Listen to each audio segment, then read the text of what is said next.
تو وہ اہل سنت میں سے لوگوں کو خریدتے ہیں جنہوں نے لبادہ اہل سنت کا پہناوا ہوتا ہے، اور حقیقت میں وہ رافضیت کے گندے نطفے ہوتے ہیں، جس کی بہت ساری مثالیں ہمارے سامنے موجود ہیں۔ اسحاق جھال والا مردود اسی قسم کے انسانوں میں سے تھا، انجینئر مرزا مردود اسی قسم کے انسانوں میں سے ہے۔ رافضیت کے پیسوں پہ پلنے والا، ایران کے ٹکڑوں پہ پلنے والا یہ جانور صحابہ کے بارے میں اپنی زبان گندی دراز کرتا ہے، اور حقیقت میں اس کا من پلیت ہے، اس کے ماننے والے اس سے بڑے پلیت ہیں۔ تو علمی کتابی نہیں ہے، تو دنیا کا سب سے بڑا فسادی ہے، جس کا کام، جس کو وقت کو بٹھایا گیا ہے صحابہ کے خلاف بھونکنے کے لیے، تیرا کام یہی ہے، الو بنا رہا ہے لوگوں کو۔ ہماری نسبت کس کی طرف ہے؟ حضرت معاویہ رضی اللہ تعالیٰ عنہ کی طرف۔ ہم اہل بیت کو پہلے مانتے ہیں، لیکن اس کے بعد باقی صحابہ کو بھی مانتے ہیں۔ اے اللہ ہماری نسبت علماء حق کی طرف ہے، تو ان نسبتوں کی بھی ہم نے اللہ کو لاج دی، ہماری کیا اوقات ہے بھائی؟ ایک حدیث میں کہا گیا کہ رسول اللہ صلی اللہ علیہ وآلہ وسلم کبھی خوشی میں اپنے صاحب سے کچھ کہہ دیتے ہیں اور کبھی غصے میں۔ بعض لوگ اس حدیث کو امیر شام کے حق میں پیش کرتے ہیں۔ اس کے اوپر میری ویڈیو پہلے بھی ریکارڈ ہے، مولا علی علیہ السلام سے متعلق 5 جھوٹ۔ یہ ابو داؤد میں حضرت سلمان فارسی سے یہ روایت ہے، تو اس کا میں نے پورا انالیسس کیا کہ یہ اس طریقے سے ایسا نہیں ہے، ورنہ تو مسند احمد میں حدیث ہے، سنن ابی داؤد میں حدیث ہے۔ حضرت عبداللہ بن عمر بن عاص کہتے ہیں کہ میں نبی صلی اللہ علیہ وآلہ وسلم کی مجلس میں جو کچھ آپ سے سنتا لکھ لیا کرتا تھا۔ یہی وجہ سے بخاری میں حدیث ہے، حضرت ابو ہریرہ کہتے ہیں مجھ سے زیادہ اگر کسی کو حدیثیں آتی ہیں تو عبداللہ بن عمر بن عاص کو، کیونکہ میں زبانی یاد رکھتا ہوں اور وہ لکھتے ہیں۔ اور ابو داؤد اور مسند احمد میں ہے کہ وہ کہتے ہیں میں ہر حدیث لکھ لیتا تھا۔ تو بعض اصحاب نے کہا کہ نبی علیہ السلام کبھی غصے کی عادت میں ہوتے ہیں، تو انسانی یعنی ایک فطرت کے ناطے ہو سکتا ہے آپ کی مبارک زبان سے ایسے الفاظ بھی نکلتے ہوں جو یعنی وہ اس طرح دین نہ ہو۔ تو کہتے ہیں میں نے لکھنا چھوڑ دیا، تو کچھ دنوں کے بعد نبی علیہ السلام نے کہا تم حدیثیں کیوں نہیں لکھتے ہو؟ تو آپ نے عرض کیا کہ اس طرح مجھے لوگوں نے منع کیا تھا۔ آپ نے اپنی مبارک زبان پکڑ کے فرمایا اس زبان سے حق کے سوا کچھ نہیں نکلتا۔ یہ وہ حدیث ہے جو اہل حدیث کے ہر ممبر سے بیان ہوتی تھی، کیونکہ وہ حدیث اہل حدیث اپنے آپ کو کہتے تھے نا۔ فقہ حنفی کا رد کرنے کے لیے نبی علیہ السلام کو امام بنا کے پیش کرتے تھے، بڑا اچھا کام ہے۔ لیکن جب سے امیر شام معاویہ ابن ابی سفیان رضی اللہ تعالیٰ عنہ کا مسئلہ کھڑا ہوا ہے، اب وہ یہ روایتیں ڈھونڈتے ہیں کہ حضور غصے کی حالت میں کچھ بھی کہہ سکتے ہیں۔ کیا یہ اہل حدیث کا عقیدہ تو چھوڑ دیں، کیا کسی عام مسلمان کا بھی یہ عقیدہ ہے کہ نبی علیہ السلام اپنی مبارک زبان سے کوئی ایسی بات کریں گے جو دیکھ لیں؟ ایک شخص کو بچانے کے پیچھے، وہ مولانا ساگ صاحب والی بات ہے، ایک بندے نو بچانے پیچھے قرآن و حدیث نو انہوں نے تختہ مشق بنا دیتا ہے۔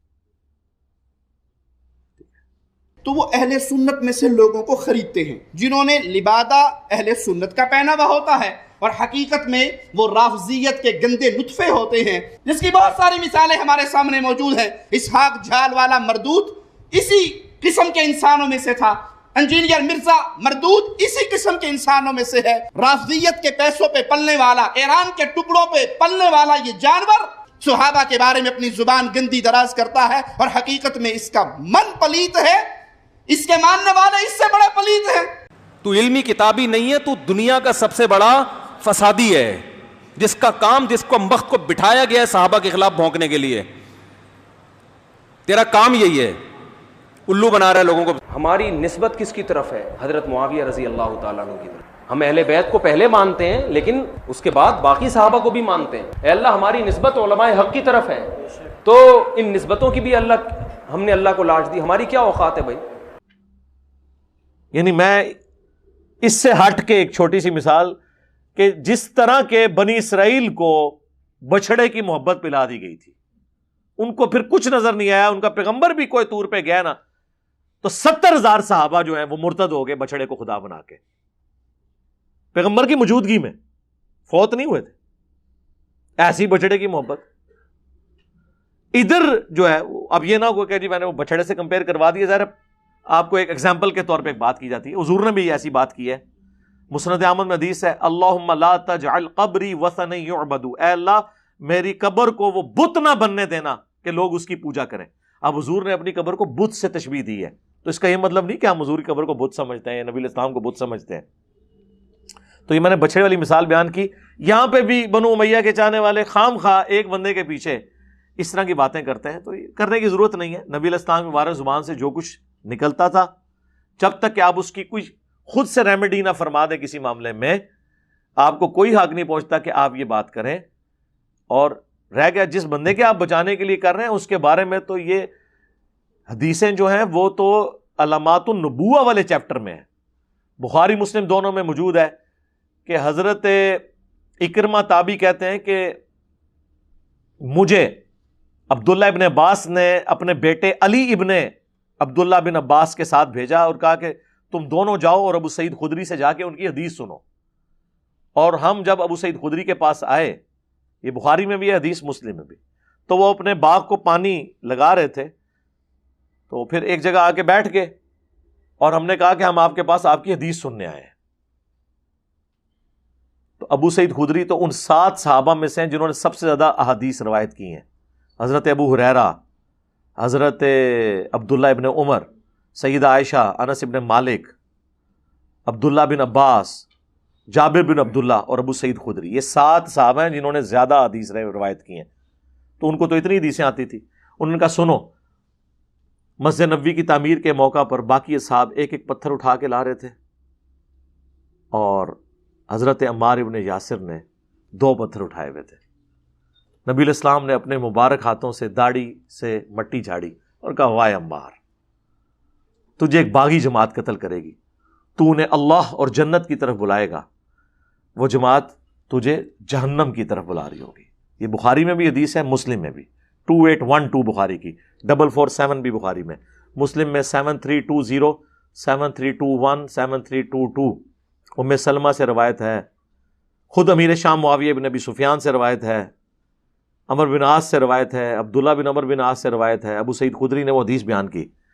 تو اب یہی وہ حدیثیں جو ان کو چبھتی ہیں اور یہ کہتے ہیں کہ جی وہ نبی علیہ السلام مبارک زبان سے ایسے ہی نکل گیا. نعوذ باللہ. کیا آپ کو ملنا ہے میرے بھائی؟ اللہ کے نبی پہ آپ ایمان لے کر آئے ہیں, تو آپ خام خواہ شیعہ کی ٹسل کے اندر آ کے ان تعلیمات کو تو نہ اس طرح ٹھکرانے کی کوشش کریں. ہم تو آپ کو صرف سمجھا سکتے ہیں. تو میں نے اس کے اوپر بہت پہلے یہ گفتگو کر دی تھی کہ یہ وہ حدیثیں ہیں جو صحابہ کرام بیان کیا کرتے تھے.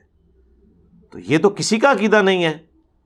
رہا سلمان فارسی کا وہ کہنا, انہوں نے حذیفہ ابن یمان کو ڈانٹا تھا, ابو داؤد میں حدیث ہے, وہ جب لوگوں کے بارے میں روایتیں بیان اس طرح کی کرتے تھے, لیکن اس میں نہیں بتایا کہ کون سی روایت بیان کرتے تھے, وہ جنرل ہے.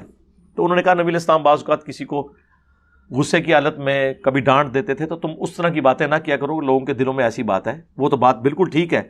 بشری تقاضے کے طور پر نبی علیہ السلام کا کسی کو ڈانٹ دینا, آپ نے تو اپنی بیویوں کو بھی ڈانٹا ہے. ٹھیک ہے.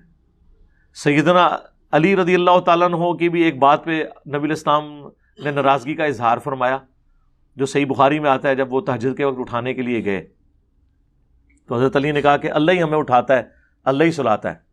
تو نبی علیہ السلام وہاں سے اٹھے. اب ظاہر فرض نماز کا تو نہیں تھا, نفلی نماز تھی. نبی علیہ السلام وہاں سے جاتے ہوئے اپنے زانوں پہ ہاتھ مارا اور کہا کہ انسان بڑا جھگڑالو ہے. تو بعض اوقات نبی علیہ السلام اپنی اس چیز کا اظہار کر دیا کرتے تھے. یہ بشری تقاضے ہوتے ہیں. ٹھیک ہے.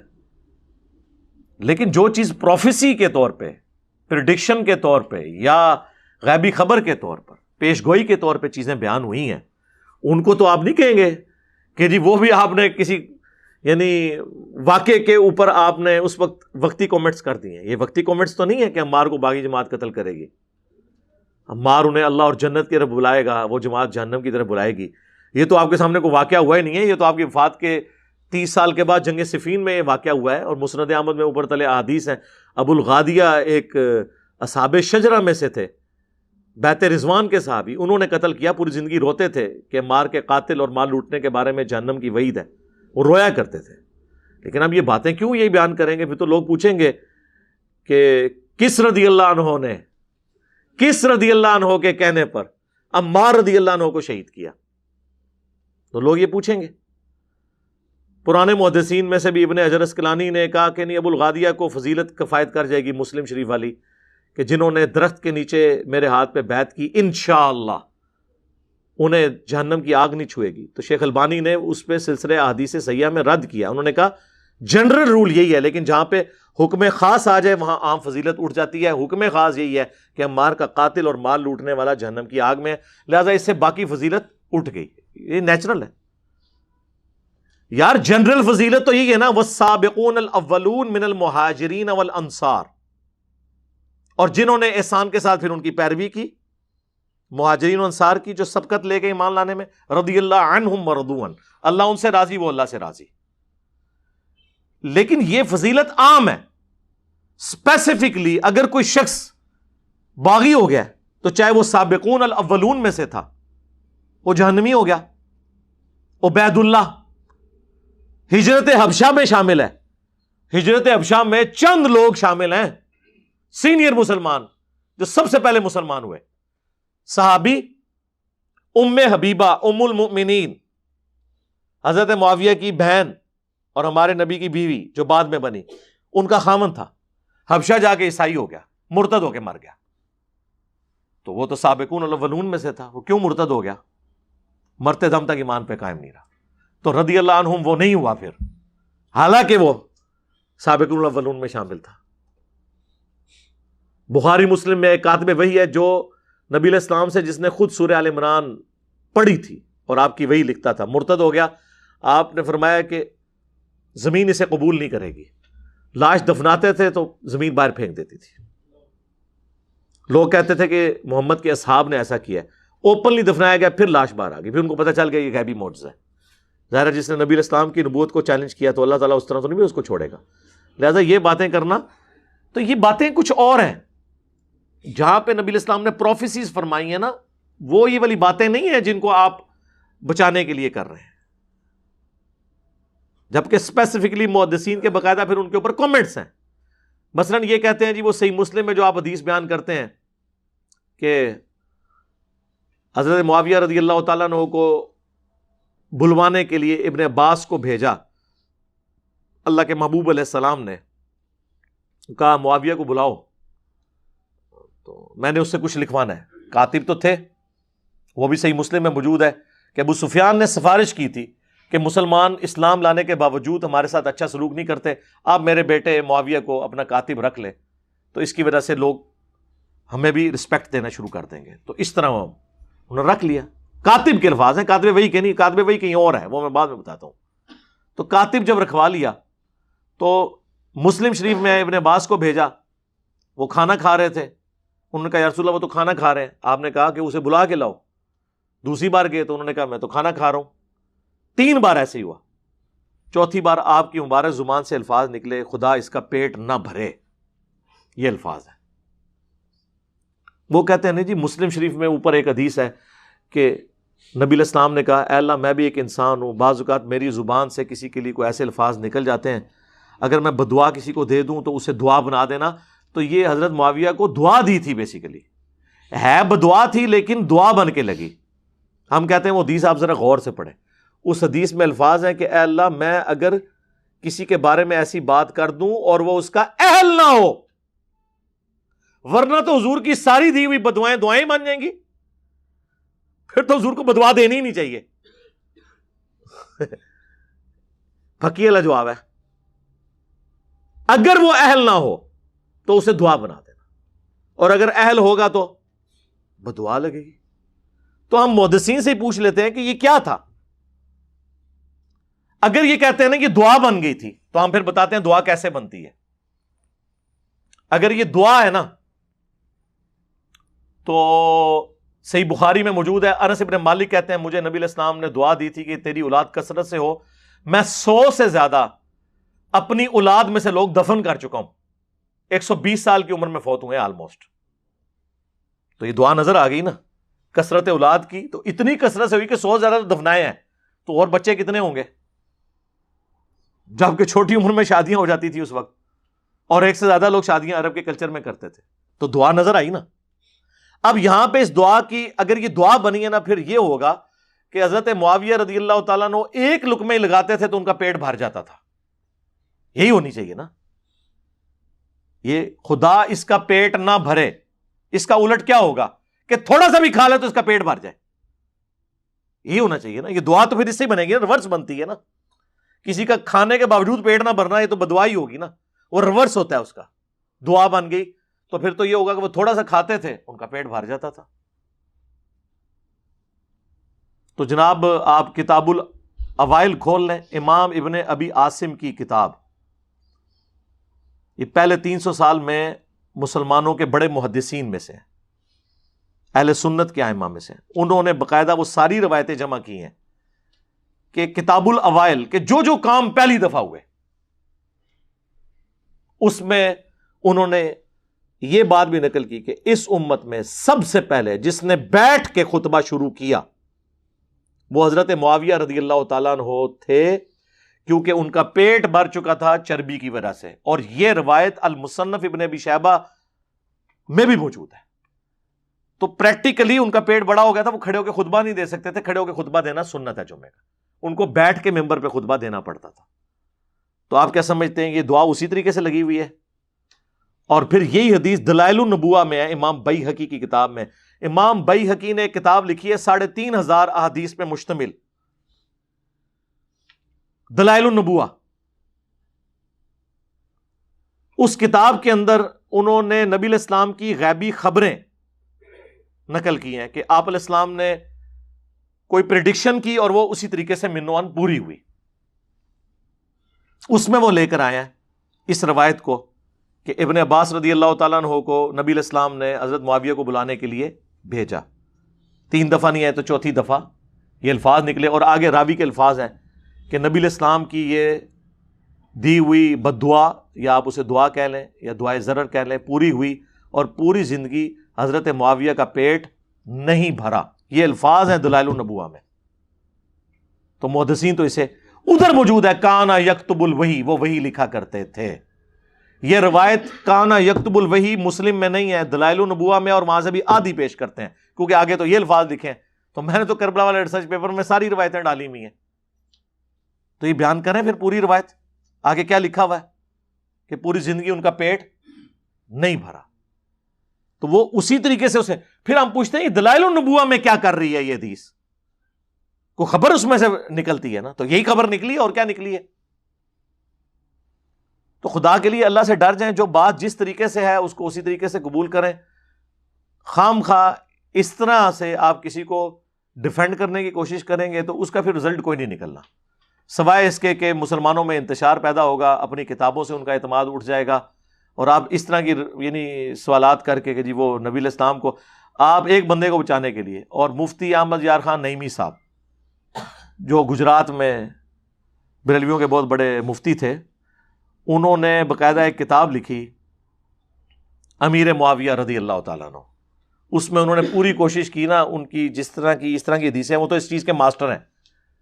جال حق میں آپ دیکھ لیں انہوں نے عقیدوں میں کس طریقے سے کان لا کے یہاں تک پکڑے ہوئے ہیں. وہ قرآن میں آیا نا کہ قرآن کے ساتھ کی کوئی کتاب لے آؤ اور جتنے بھی جن و انس میں تمہارے مددگار ہیں انہیں بلا لو. کافروں کو اللہ نے چیلنج دیا سورۃ البقرہ میں. اس سے انہوں نے بابوں سے مدد مانگنا ثابت کی ہوئی ہے کہ اللہ تو خود کہتا ہے کہ مدد مانگو. یہ اس بندے کا انٹلیکچوئل لیول تھا. تو ظاہر ہے پھر ایسے ہی بندے کی کمپیٹنسی ہے کہ وہ امیر معاویہ رضی اللہ تعالیٰ عنہ سے متعلق باتوں کا دفاع کرتا. اس نے اس کتاب میں اس کو ڈیفینڈ کرنے کے لیے یہاں تک لکھا کہ ہو سکتا ہے ابن عباس نے جا کے حضرت معاویہ کو بتایا ہی نہ ہو کہ حضور آپ کو بلا رہے ہیں, وہ خود ہی کھانا کھاتے ہوئے دیکھ کے واپس آ گئے ہوں. تو میں اس سے کہنا اللہ سے بندے وہ تہاڈا منڈا نہیں سی ہے, حضرت عباس دا منڈا سی تے حضور دا کزن سی, فقیہ صحابی. بخاری مسلم میں آیا کہ سب سے قریب بٹھایا کرتے تھے حضرت عمر ان کو. باقی صحابہ کہتے تھے ہمارے بھی بچے ہیں, ان کا تواڈے بچے تھے, پھر اے بچے بڑا فرق ہے. حضور کی وفات کے وقت صرف 13 سال عمر تھی, لیکن بڑے بڑے صحابہ ان کے سامنے طفل مکتب تھے. ظاہر ہے دعا تھی کہ اللہ ابن عباس کو قرآن کا علم عطا فرما. صحیح بخاری میں نبی علیہ السلام کی قرآن کے علم کے بارے میں ان کے لیے دعا ہے. تو اس نے کہہ دیا ابن عباس نے, تو اس کا تو مطلب یہ ہے کہ نبی علیہ السلام نعوذ باللہ بغیر تحقیق کے ہی ابن عباس کی بات پہ اعتبار کر کے تو حضرت معاویہ کے بارے میں یہ بات کر دی. یہ تو بات رسول اللہ کے تک چلی جائے گی. تو انہوں نے ایک بندے کو بچانے کے پیچھے یہ کرنا شروع کر دیا. ہمیں کوئی شوق نہیں یقین کریں یہ باتیں کرنے کا، لیکن چونکہ ہماری پوری ڈاکٹرن ختم ہو جاتی ہے اس حوالے سے کہ ہم تو قرآن و سنت کو حجت مانتے ہیں، اب یہ تو نہیں قرآن و سنت میں ہم نے وہی حجت ماننا ہے جو کسی ایک فرقے کو سپورٹ کر رہا ہے، سب کچھ ٹوٹیلٹی میں دین کو لے کے چلنا ہے۔ صلو علی محمد و آل محمد، اللہم صلی علی محمد وعلی آل محمد و اصحاب محمد اجمعین الی یوم الدین، آمین۔